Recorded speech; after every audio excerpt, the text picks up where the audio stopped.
In the heart of a bitter winter, with snow blanketing the rugged western territory, the horses called out at dawn.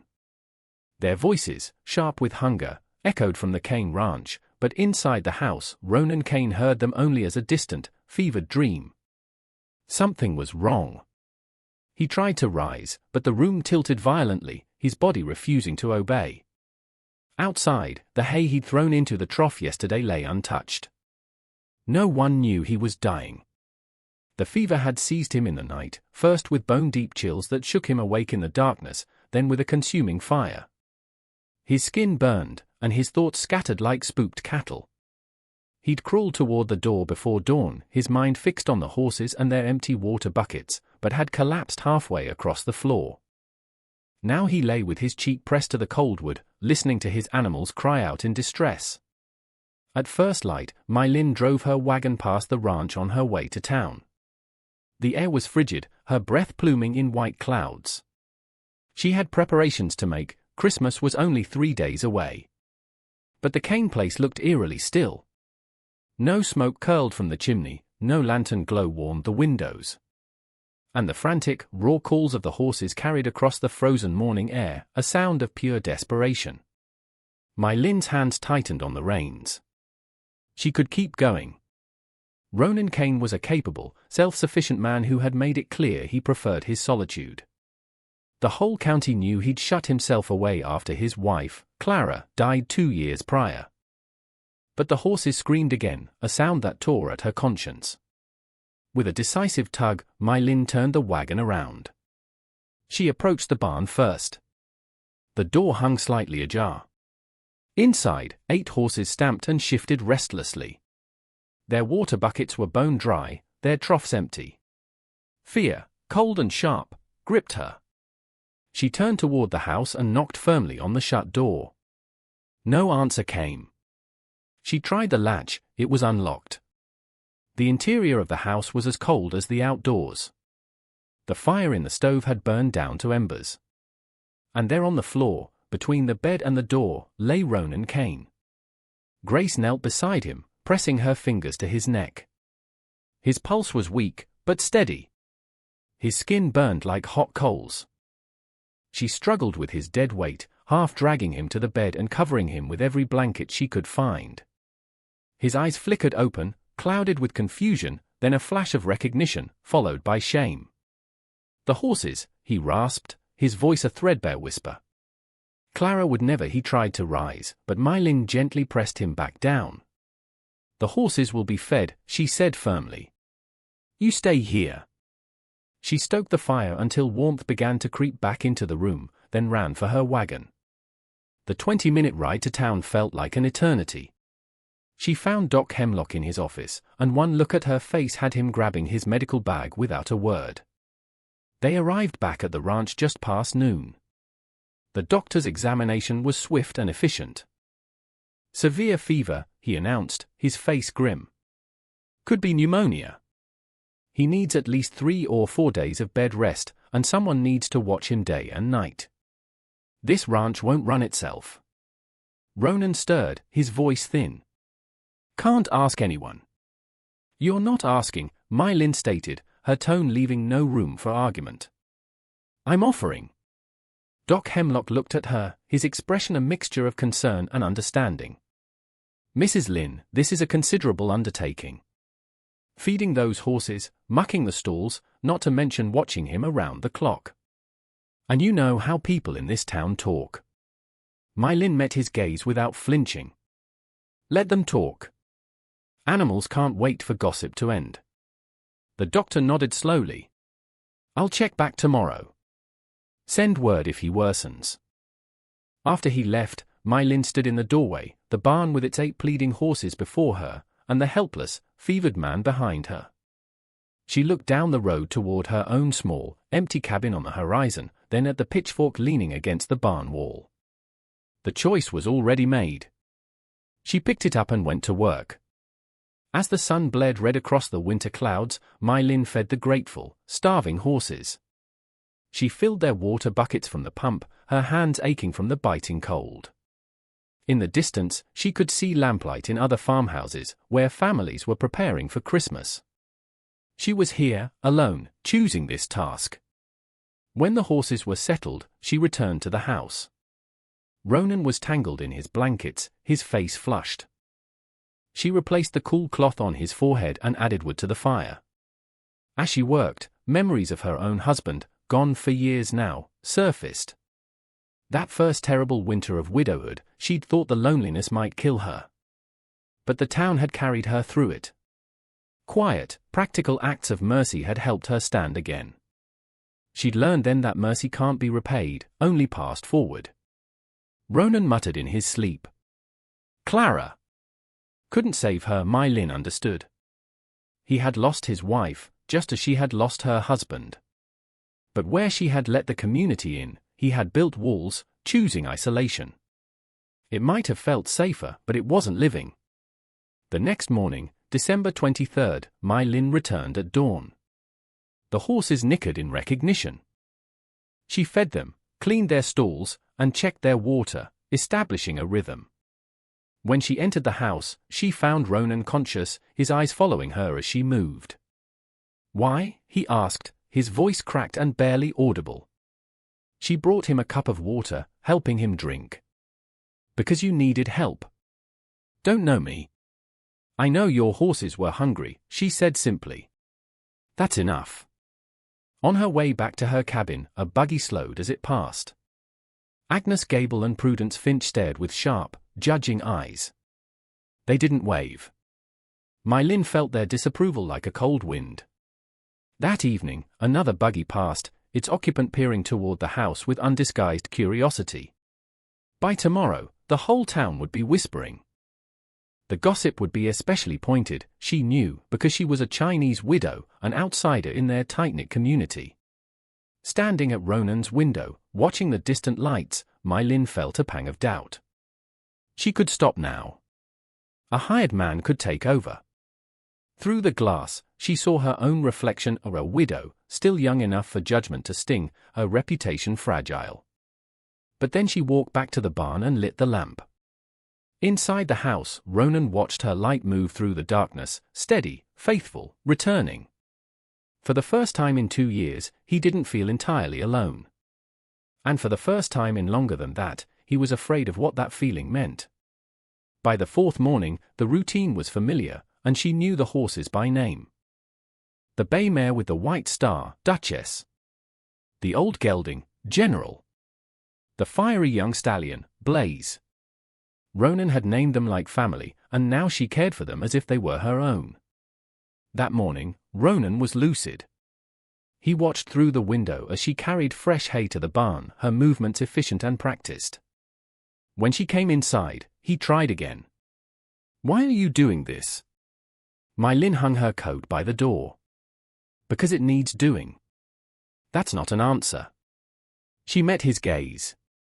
It's the only one I have. What could he say to such plain truth? Thank you felt too small. Stop felt ungrateful. So he said nothing at all.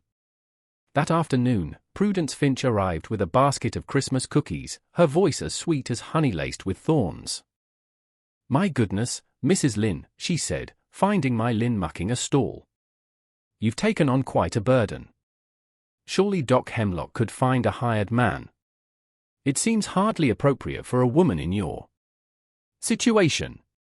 My Lin leaned on the pitchfork. The horses eat twice daily, Mrs. Finch, whether it's appropriate or not. Prudence's expression tightened. I only mean that people will talk, dear. They already are. A Chinese woman, alone with a man. Let them, My Lin said quietly.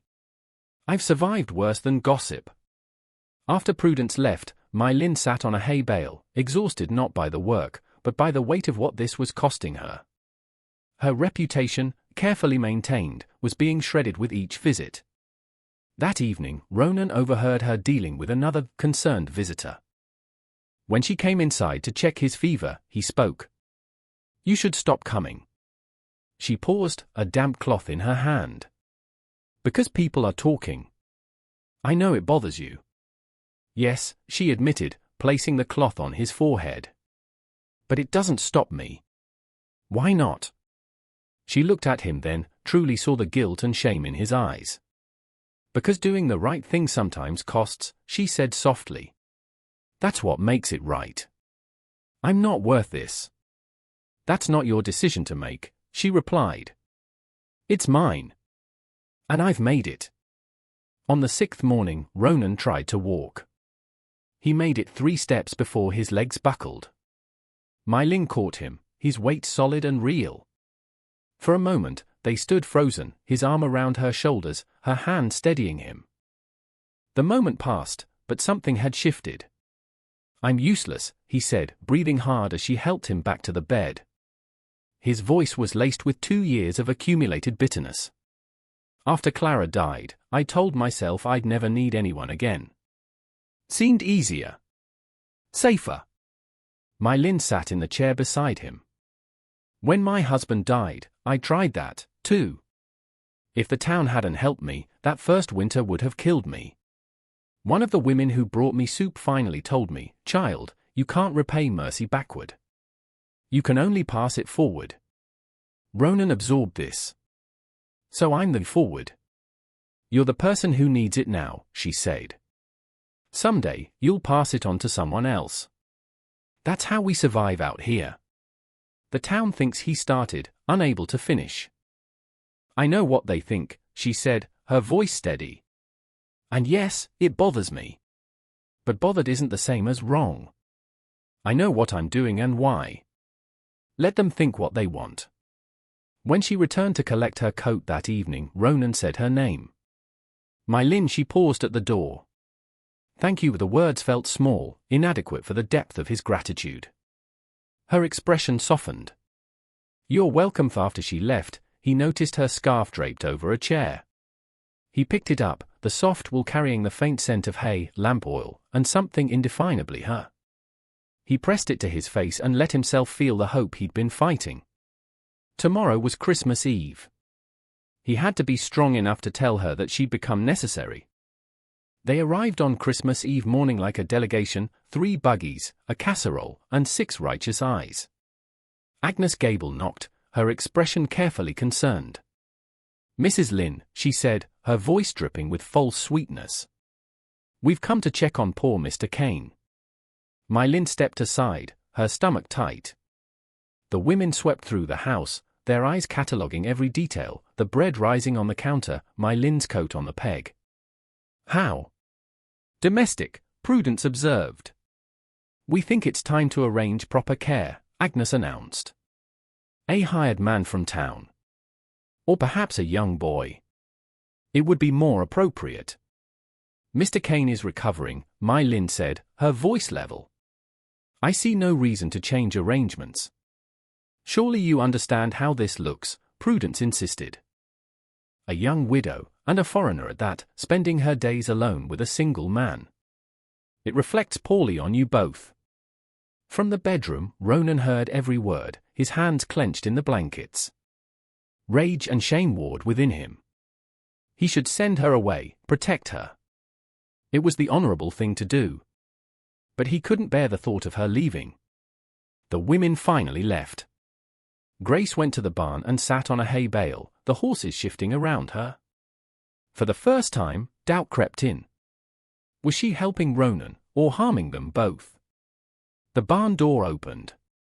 Ronan stood there, pale and unsteady. I heard them, he said, his voice rough. You should stop coming.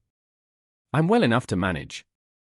Are you sending me away? Her question was direct, surprising them both. I'm trying to protect you. I don't need protecting, Ronan. I need you to decide. Do you want me here or not?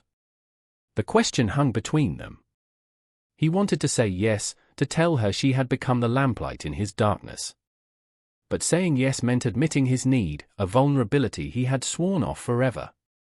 His silence stretched too long. My Lin read his answer in it. She nodded slowly, her expression shuddering. I'll come tomorrow to make sure you can manage the morning feeding. After that, I'll stop. She walked past him, collected her coat, and left without another word. He stood alone in the barn, surrounded by the life she had saved, breathing air still warm with her presence. He had just failed the only test that mattered. Christmas morning broke cold and still. Ronan fed his horses alone. The hay bales felt twice as heavy, the water buckets fought his grip, but he managed. The physical victory tasted like ashes. The barn felt vast and empty without My Lin's quiet, steady presence. He had chosen pride's familiar prison over her terrifying freedom. She had asked a simple question, and he had answered with cowardly silence. At her cabin, My Lin grieved what might have been. A knock interrupted her thoughts. It was Pip, a young orphan who now lived with Agnes Gable. The boy held out a basket of cookies. "Mama, Agnes said to bring these," he said, then added with a child's perception, "You look sad." "Just tired, sweetheart." "You miss the horses." "Yes," she admitted.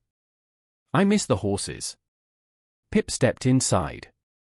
"Mama, Agnes says you got talked about for helping Mr. Kane. Says it wasn't proper. But my real mama. She said you did what Jesus would do. Fed hungry things and cared for sick people.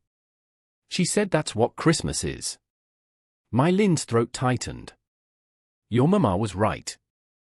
"Then why are people mean about it?" "Because sometimes people forget what matters," she said, kneeling to his height. "But that doesn't make mercy wrong. Remember that." At the ranch, Ronan made his decision. Holding her forgotten scarf, he felt a dam break inside him. Not tears, but a certainty that burned away every fear. Some gifts demanded public receiving. He saddled his horse for the first time since the fever, his body protesting but obeying. He rode slowly toward town, not to My Lin's cabin, but to the church. He dismounted outside the white building, its windows glowing. Through the glass, he could see the town gathered, could hear the opening notes of a carol. He saw Agnes and Prudence in their pew. And he saw My Lin, standing apart, her face composed but sad. He straightened his shoulders and walked toward the church door. He entered mid-carol, and every head turned. Boots loud on the wooden floor, he walked to the front of the church and turned to face them all. "Forgive the interruption," he said, his voice carrying. "I have something that needs saying." Silence settled.